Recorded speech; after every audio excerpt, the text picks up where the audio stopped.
Once you've got your 4 eggs, tiny dash of milk. That's enough.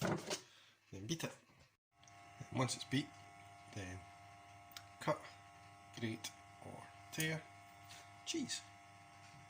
This is portion for 2 people. Then it goes in the microwave. It goes on for 1.5 minutes. If you normally have toast with your scrambled eggs, now's a good time to put that on. Good timing.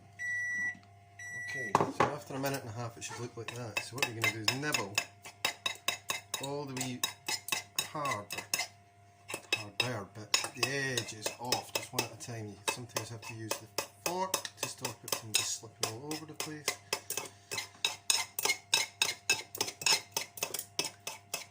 So just giving it a good old chop up so it doesn't all congeal in one big lump. Make sure it's all mixed in.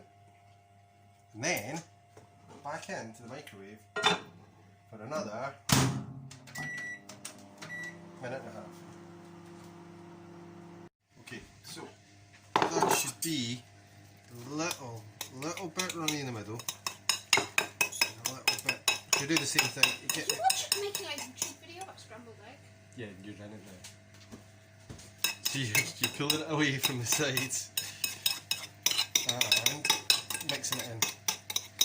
We don't need to cook it again. This is the way I've always done it. It's always worked out fine. See the cheese melted through that. Looks lovely. So, bit of salt, bit of pepper, serve it up, and that's it. Scrambled egg in the microwave. Tasty.